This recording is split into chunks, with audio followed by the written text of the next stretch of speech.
Yeah, guys, I think if we talk about losing coaches, I think we're the front runner in that. I don't think we keep our coaches long enough, both in franchises and on international level. And I think all of the stakeholders in South Africa should take blame for that.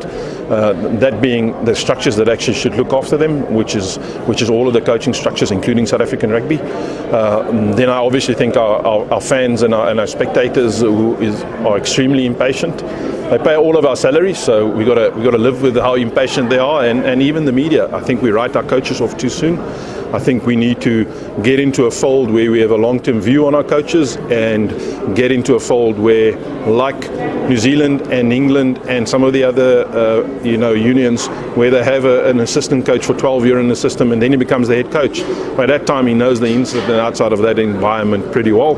And that will be our new drive, and probably one of the big jobs that Rusty has to do when he comes in terms of getting our coaching structures in place. And at some stage we need to do an audit. Where are all of our coaches? Why are they leaving? And how do we get them back into our mold and coaching our franchises? Because we are pushing really inexperienced coaches into Super Rugby. Yes, they're gaining experience, but we're also exposing them, and it's very unfair to those coaches. So hopefully we'll get that structure right in the next few months. We've gone through a really tough time, and we have been focusing on commercial economics, saving our competitions and all of those things, but we need to get back to what we are employed for, and we are employed for, first and foremost, expanding the game, making sure that people are playing the game, whether that's boys or girls from the grassroots level to the top, then having winning national teams, whether that's female or male winning national teams. That's the core of our job, and then we've got to make it commercially sound and sustainable, whether that's for South Africa Rugby Union as its own or the unions.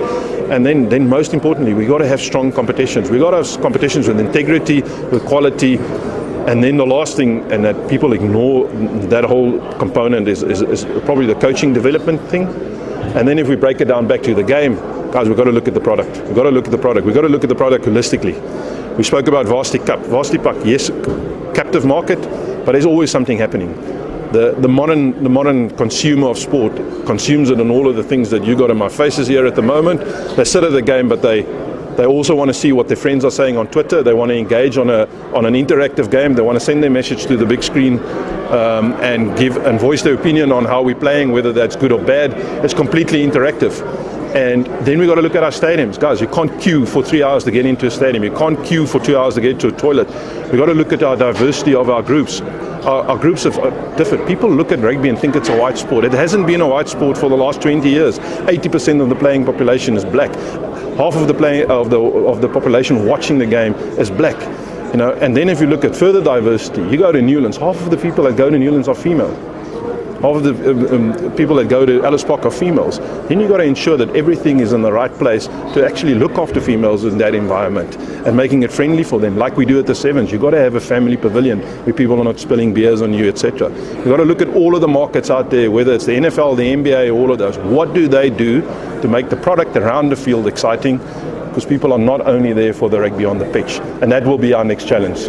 And hopefully taking all of the CEOs next year in NBA, NFL, all of those environments, and having a look at what do you do to change the product, because it's not only about the product on the field. Yes, it's about winning. Yes, it's about the style of play, but you've got to make it friendly around it as well.